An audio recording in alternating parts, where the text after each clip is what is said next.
अस्सलाम वालेकुम। हज़रत ख्वाजा गुलाम फरीद रहमतुल्लाह अलैह असा चैप्टर की रीडिंग करेंगे पे हाँ से असा पहले अद्धे हिस्से की रीडिंग करके दिया से ट्रांसलेशन और रीडिंग मुश्किल अल्फाज के मायने की वजाहत भी की है और नैक्सट सारा रिमेनिंग बाकी जो चैप्टर है उनकी असा अज तशरी और वजाहत करेसूँ ये असा सफ़ा नंबर 46 का सेकंड पैराग्राफ है। मंजर निगारी के लिहाज नाल ख्वाजा साहब मुनफरिद मकाम रखते हैं। इन्हां अपने इलाके के अक्सर मनाजिर ने वडे दिल छिकने नक्शे छिकन तो इन्हां को सामने रखते ही इंसान रोही थल बारे नखलिस्तान की जिंदगी को पूरी तरह में देख सकते। सावन के डीहां की रलचावनी को ते पखी पखेरू की कैफियत अखियों आवेंदी है। सहराई ते देहाती जिंदगी की इंज ही सही तस्वीरां शायद ही कहीं बेशायर के कलाम होवन। जेठ हाड़ के महीने आए जेड़े वेले पीलू का फल पकते ता त्रेमते टोलियां बना चुन में जरा ओ मंजर दिखाए आ चुनू रलियार पीलू पखियां नीवे कई बगड़ियाँ कई सावियाँ पीलियाँ कई भूरियाँ कई फिकड़ियाँ नीलियाँ कई वत गुल अनार कटियाँ रतियाँ नीवे पीलू डेलियाँ द्यां गुलजारा कहीं गल लोटियाँ कहीं सिर खारियाँ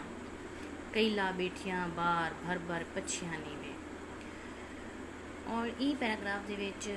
जोड़ा है ना सब मुसन्निफ रखेंदा पे कि ख्वाजा साहब की जी शायरी है उनकी जी मंजर निगारी है उनके हिसाब से ख्वाजा साहब बड़ा मुनफरिद मकाम रखेंदे और उन्होंने अपने इलाके की मंजर कशी इन्ने सोहने वड्डे दिल छिकने अंदाज नाल दिल छिकने अंदाज मतलब है दिल को खींचने वाला दिल लुभाने वाला अट्रैक्टिव।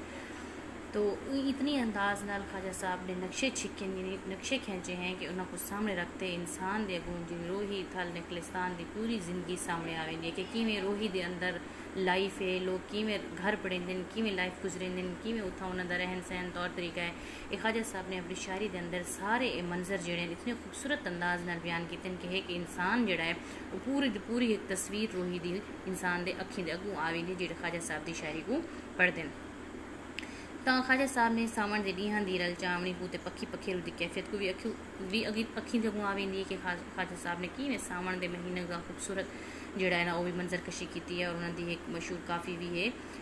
आए मस्त जहाड़े सावन दे वह सावन दे मन भावन दे। एक ख्वाजा साहब ने जोड़ा है सावन के लिहाज नाल भी उन्होंने एक काफ़ी लिखी है और बयान किए सावन के महीने की रिमझिम को बारिश को बदलों को उतों रोही ते पखी पखेरा को और सहरा दी ते देहाती जिंदगी को भी उन्होंने बड़े खूबसूरत अंदाज नाल पेश किए कि शायद का मतलब है शायद ही कोई ब्याह शहर के कलाम भी इवें होवे। उन्होंने जेठ हार के महीनों का भी जिक्र किए और जेड़े वेले पीलू का फल पकते हैं जेठ हाड़ के महीनों के तो जो त्रिमते हैं यानी जो औरतें हैं वो टोलियां बना के ते चुनन वेंदियां यानी पीलू का फल जोड़े जाल का जो दरख्त है रोही के पीलू का फल लगते और औरतां जड़ियाँ टोलियां बना के पीलू चुनन वेंदियां तो वो जोड़ा मंजर ख्वाजा साहब ने खूबसूरत अंदाज नाल मंजर कशी की है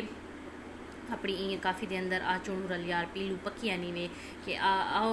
यार मतलब कि आओ ए दोस्त पीलू पक गए उनको चुनन जुलूँ कई बगड़ियाँ कई सावियाँ पीलियाँ बगड़ियाँ का मतलब है कि कोई वाइट हैं सफ़ेद हैं कोई सावियाँ मतलब सब्ज़ हैं पीलियाँ मतलब येलो हैं कई भूरियाँ कई फिकड़ियाँ नीलियाँ यानी कोई भूरियाँ हैं मतलब कि ब्राउन हैं और कई फिकड़ियाँ यानी कि हल्की लाइट नीलियाँ यानी कि लाइट ब्लू कलर की हैं कई वत यानी कि और फिर गुल अनार कटियाँ रतियाँ नीवें यानी कोई ऑरेंज कलर की हैं कोई कटवियाँ कोई गहरी रतियाँ मीन यानी कि लाल कोई गहरे डार्क रेड कलर की हैं पीलू डेलियाँ द्यां गुलजारा यानी पीलू का दरख्त है और डेले का दरख्त तो पता है करीर के दरख्त के उत्ते डेले का फल लगते वह दिन पीलू और डेले का जोड़ा फ्रूट है वो भी इतना ही रेगिस्तान के अंदर एक गुलजार का मंजर पेश कर देंगे बड़ा खूबसूरत मंजर जोड़ा है वो पेश थी खूबसूरत फलें के नाल कलरफुल फ्रूट जोड़े हैं वो बड़े रोही को खूबसूरत रंग दे देंगे।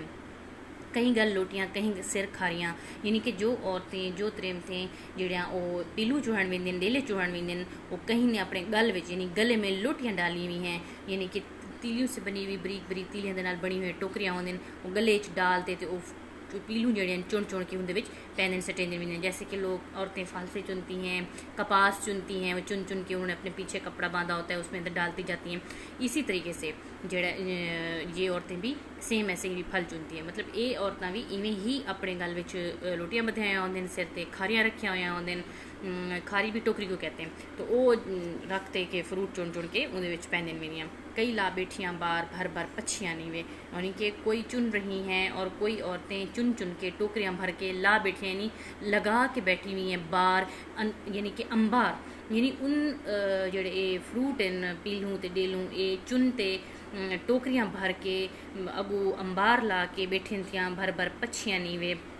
पच्छियाँ भी टोकरी को कहते हैं, यानी टोकरियाँ जो है वो इन्हें फ्रूटां दियां भर के अंबार ला के बैठियन और कोई चुनदियां वदियन। तो मीनस एक खूबसूरत मंजर ख्वाजा साहब ने पेश किया कि किवें पीलू दे जेह्ड़े फ्रूट हैं वो पकदे हैं और कितने कलरफुल होंदे हैं, केड़े केड़े कलर हैं, भूरे चिट्टे पीले सावे नीले, ये सारे कलर दियां पीलू दे कलर हैं, रंग हैं। और औरतां गले विच टोकरियां पाते, सिर ते टोकरियां रखते और चुनदे और अपने अगू भी टोकरियां भर के अंबार ला के पीलू दे बैठी थियां। ख्वाजा साहब ने अपनी काफ़ी दे अंदर मंजर बयान किए पीलू दे पकण दा और पीलू दे चुनण दा सारा तरीकाकार काफ़ी दे विच ख्वाजा साहब ने सब दसे। ख्वाजा साहब के कलाम ई तरह में चलिस्तान थल ते रूही दी सरूर देवन वाली जिंदगी दे मंजर भी डिठे वन सकींदे। ख्वाजा साहब इश्क ते मुहब्बत की कैफियत देवन वाली कैफ देवन वाली दा इजहार बड़े जज्बाती करन वाले अंदाज नाल करेंदे ते इश्क दे दर्द को दुई ते कसरत दे सारे फिक्री ते अमली मर्जें दा इलाज समझदे। ख्वाजा साहब जेह्ड़े ना उन्होंने कलाम जिमें चोलिस्तान रूही थल वगैरह का सरूर देवन वाली जिंदगी, बड़ी खूबसूरत जिंदगी की मंजरकशी की और असा कोई सारे मनाजर नज़र आ सकते हैं। ख्वाजा साहब ने इश्क मुहब्बत की जी कैफ देवन वाली सरूर देवन वाली जी एक लाइफ है वो भी बयान की है और उन्हें दा इजहार बड़े खूबसूरत और जज्बाती कर देवन वाले अंदाज करेंदे कि खुद भी इतनी इमोशनल थी के करेंदे और जरा अगू पढ़सी उन्होंने पोइट्री को तो वह भी इवें जज्बाती पोइट्री पढ़ने वाले को भी अपने कारी को भी रीडर को भी जी है ना उन्होंने पोइट्री बड़ा जज्बाती कर देंदी है। तो इश्क के दर्द को दुई ते कसरत के सारे फिक्री ते अमली मर्जें का इलाज समझते हैं। यानी इश्क करने वाले लोग ये समझते हैं कि जो इश्क का दर्द है वह दुई की कसरत के सारे दुई यानी कि दूजा इंसान जो है उनके जोड़े कसरत के सारे फिक्री ते अमली मर्जें का इलाज समझते हैं कि सारा इलाज जोड़ा है इश्क मुहब्बत का सारे दर्द का इलाज है सारा सारा का सारा ख्वाजा साहब की पोइट्री पढ़ के उन्हें जोड़ा है मुदावा थी वेंदे। ते दर्द फरीद हमेशा होवे और ख्वाजा साहब की जी काफ़ी है वो अपनी काफ़ी विच ही इश्क के दर्द को बयान करते पे। दर्द फरीद हमेशा होवे सारे पाप दुई दे धोवे, आप दे ख्याल दे मुताबिक इश्क ही मंजिल मकसूद दी रहबरी करेंदे। और ख्वाजा साहब आदन कि जेड़ा इश्क है वो ही मंजिल मकसूद दी रहबरी करेंदे कि असां अपनी मंजिल तक किवें पुजने साको इश्क ही दसेंदे। केच तुतण सां जे तई जीसां जे वल जीसां काफिर थीसां गल विच पायुम प्रीत महार। ख्वाजा साहब आदन के केच दो तणसा आदन के जैसे असादुना बार बार उस तरफ खिंचना, यानी कि वो आदन के जे तई जीसा जब तक जीऊँगी या जेड़े तक जीसा मैं हूँ केच दो। केच को पता है केच मकरान पुनू जड़ा है सस्सी का महबूब है उनका इलाका है तो वह सस्सी की मतलब एक जुबानी दसेंदे पिन कि सस्सी आदि मैं जे तक जीसा केच दो तणसा, यानी केच की तरफ खींचेगा मेरा दिल खींचेगा उस तरफ भागूंगी जाऊँगी जे वल जीसा काफिर तीसा जो अगर ऊँदे बगैर ऊँ केच दे बगैर जीसा तो वल काफिर तीसा गल च पायूं प्रीत महार। वादे में गल में इश्क की जी प्रीत की जी महार है। महार आपको पता है कि जो घोड़े के जो नकेल डालते हैं उनको लगाम आदन जी उठ को नकेल से उनको महार आदन तो आदन भी हूँ वक्त सफ़र तो आपको पता है रोही चोलिस्तान उठन थींदे और पुन्नू जड़ा है वो भी उठन ते आया है और उठन ते ही सफ़र करके गया है तो वो आदि है कि भी मैं भी इवें गल विच केड़ी प्रेम पातिम प्रीत जड़ी पातिम प्रेम दी मुहब्बत दी जड़ी मैं ये डोर महार पातिम गल विच ये मैं इश्क दी पातिम। ते फरमेंदे जो इश्क हल्का हिक्का बला अंग विच सारे पंथ तय करते मंजिल ते पहुँचा देंदे। वादन के ख्वाजा फरमेंदे कि जो इश्क जो है ना हिक्का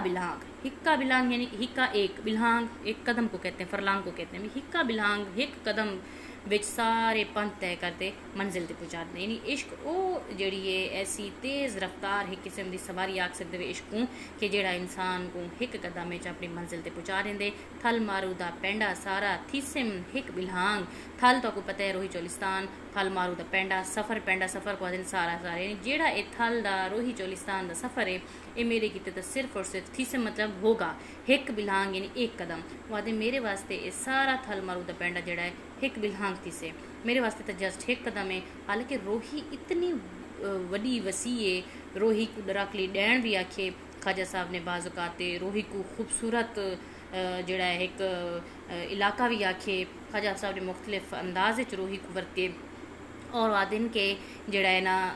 ससी दी ज़बान कलाम ख्वाजा साहब करेंदे पिन कि ससी आदि है कि मैं जे तक जिसा के तुतन सा उन्हीं वेसा मैं गल इश्क दी महार पा गई दी और मेरे वास्ते क्योंकि लोग कहते रह गए कि इतना थल रोही रोही सारी जोलिस्तान को झाक के वैसे के बुनू के पिछू केज की तरफ तो इस सारे रस्ते को भले ही खावे से मुश्किल सफ़र है नए नदियाँ हैं रेत तू भुख प्यास को मर वैसे बलावा ते को रस्ते खावे से बड़ा औखा लंबा सफ़र है गर्मी की शिदत है। लेकिन उन्हें आखे नहीं उनको इश्क का जोर है आखे मेरे वास्ते तो सारा थल मारू दा पेंडा जड़ा है सारा थल का जरा पेंडा सफ़र है मेरे किते जस्ट हिक बिलहांग यानी हिक कदम है मेरे वास्ते ये सफ़र इतना लंबा सफ़र है जो तुम इतना लंबा आखदे पे मेरे वास्ते तो थोड़ा जहा सफ़र है मैं तो मिनट तय करे सा क्योंकि उनको इश्क लग चुका है और फरमेंदे जो इश्क हिक्का बिलहांग सारे कदम तय चकर वेंदे यानी इश्क दा अगर सच्चा जज्बा हो तो इंसान को ना सफ़र ज़्यादा लगते ना पन की फिक्र होंगी ना भुख प्यास की फिक्र होंगी है ना बलावां की फिक्र होंगी है ना मौसम की सख्तियां की फिक्र होंगी है। बस इश्क करने वाले इंसान को सिर्फ और सिर्फ अपना महबूब और अपनी मंजिल मकसूद होंगी है ब्याह को कोई शे मकसूद नहीं होंगी।